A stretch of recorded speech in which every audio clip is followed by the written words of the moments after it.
Cari maklumat dan berita politik yang bebas, kupasan yang tepat, panas. Dapatkannya secara eksklusif hanya di Jom Channel. Komitmen kami, pentasan berita Isnin hingga Jumaat.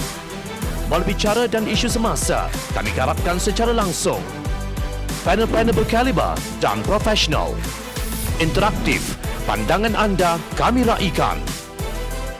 Jangan lupa bersama kami di setiap hujung minggu dalam edisi khas mingguan. Jom Channel, moving forward, sharing a new experience.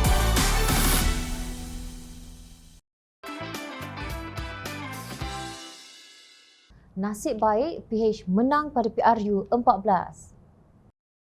Yang di-Pertua Dewan Rakyat Tan Sri Azhar Azizan Harun meminta bekas Perdana Menteri Datuk Seri Najib Razak mengemukakan penjelasan berhubung kenyataannya yang mengelirukan Dewan Rakyat minggu lalu. Azhar berkata ahli Parlimen Barisan Nasional pekan itu perlu memberi penjelasan pada Rabu ini berkenaan kenyataan dalam perbahasannya yang menyentuh mengenai isu One Malaysia Development Berhad 1MDB dan kewangan negara.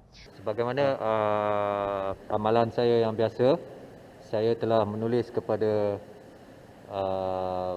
Yang Berhormat Datuk Seri Yang Berhormat Pekan untuk meminta penjelasan serta juga Yang Berhormat Menteri Kewangan untuk memberi penjelasan terhadap apa yang beliau katakan di Dewan tempoh hari dan saya sedang menunggu jawapan.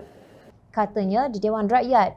Terdahulu, Ahli Parlimen Pakatan Harapan Damansara Tony Phua memohon untuk merujuk Najib ke Jawatankuasa Hak dan Kebebasan Parlimen kerana didakwa cuba mengelirukan Dewan.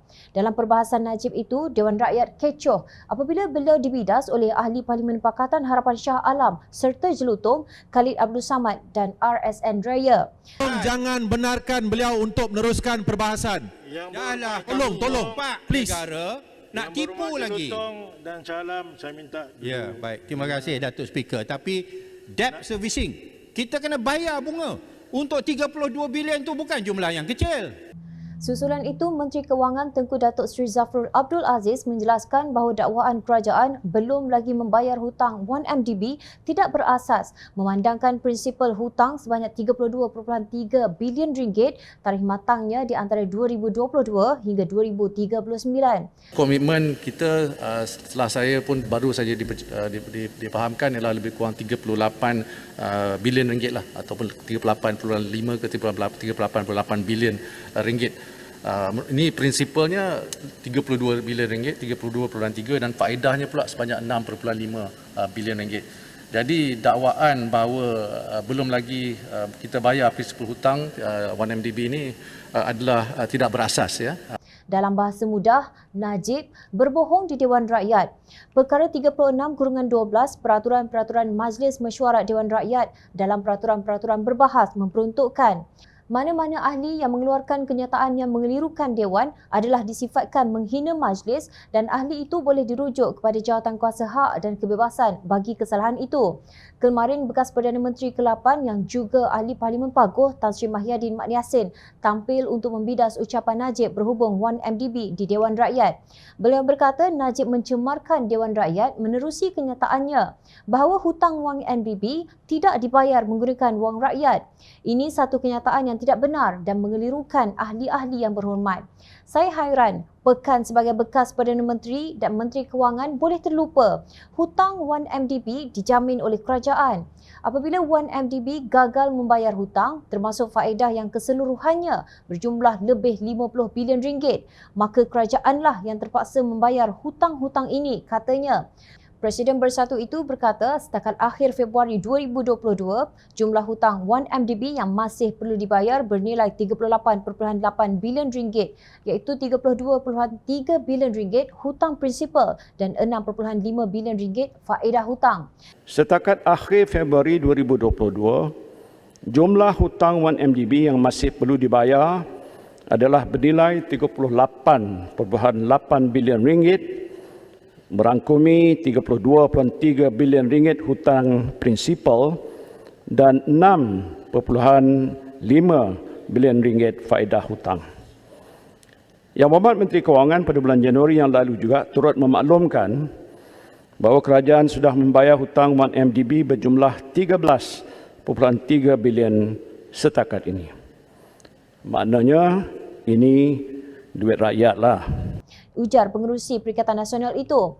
Mahyadin juga menyenaraikan beberapa aset yang dirampas semula daripada gerombolan kleptokrat 1MDB, antaranya termasuk Mungkin apa yang dimaksudkan oleh Yang Berhormat Pekan ialah oleh kerana kerajaan telah berjaya merampas semula sebahagian wang dan aset 1MDB yang telah dicuri, maka gunalah wang dan aset itu untuk membayar balik hutang 1MDB. Antara aset yang berjaya dirampas semula ialah sebuah kapal layar mewah bernilai 130 juta dolar Amerika, sebuah jet pribadi Bombardier bernilai 35 juta dolar Amerika, dan aset-aset mewah milik anak tiri Yang Berhormat Pekan, iaitu sebuah townhouse bernilai 23.2 juta pound di London, sebuah rumah mewah bernilai 17.5 juta dolar Amerika di Beverly Hills, dan sebuah kondominium mewah bernilai 35.5 juta dolar Amerika di New York. Itu belum lagi wang yang diklepet oleh bekas jurubank Goldman Sachs, Tim Leissner, dalam keterangannya di Mahkamah Persekutuan New York baru-baru ini. Kesemua aset-aset ini tentunya dibeli bukan untuk tujuan pelaburan yang menguntungkan 1MDB. Sebaliknya, dikeroyok oleh orang-orang yang rapat dengan Pekan menggunakan sebahagian wang berjumlah 18.8 bilion ringgit yang dicuri dari 1MDB, jelas Mahyadin. Beliau berkata nasib baik Barisan Nasional kalah dalam pilihan raya umum ke-14 dan Najib tidak lagi menjadi Perdana Menteri. Bayangkan jika Yang Berhormat Pekan masih Perdana Menteri. Saya tidak fikir dia akan menubuhkan sebuah pasukan petugas khas untuk mencari wang dan aset 1MDB yang hilang. Kerana yang menghilangkan wang dan aset itu pun dia. Jadi benarlah YB Pekan ini seorang yang cerdik berbohong. Seperti yang sudah banyak kali saya jelaskan dan tegaskan, kerosakan akan melanda negara jika integriti tidak dijadikan pegangan pemimpin yang mentadbir kerajaan.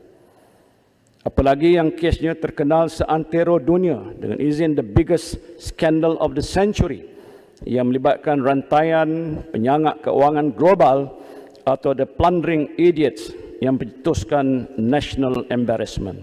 Tegasnya. Nah, sudah terang lagi bersuluh. Najib sudah kantoi berbohong di Dewan Rakyat. Pemimpin yang mengkhianati Pakatan Harapan pun tidak mampu menafikan hikmah di sebalik kekalahan UMNO BN pada pilihan raya umum ke-14 pada 2018 lalu. Tiada seorang ahli Parlimen PAS pun berani berdiri mempertahankan Najib walaupun mereka pernah menyatakan puas hati dengan plan rasionalisasi 1MDB yang dibentangkan oleh bekas Ketua Pegawai Eksekutif 1MDB Arul Kandasamy. Cuma UMNO BN yang masih mahu melihat Najib kembali menjadi Perdana Menteri Malaysia jika parti itu berjaya memenangi pilihan raya umum ke-15 nanti. Kerana itu, kini Najib bebas berkempen di pilihan raya negeri Johor sehingga menenggelamkan calon Menteri Besar Barisan Nasional Johor, Datuk Hasni Mohamad. Mujur Pakatan Harapan menang pada pilihan raya umum ke-14 yang lalu. Kebejatan pemimpin UMNO terbongkar satu demi satu dan wang yang diklepet oleh mereka serta kroni-kroni mereka berjaya diperolehi. Itu pun ada pemimpin PAS yang masih tidak sedar diri merindui muafakat nasional yang sudah mati. Selain membuat tomahan, kononnya Pakatan Harapan gagal.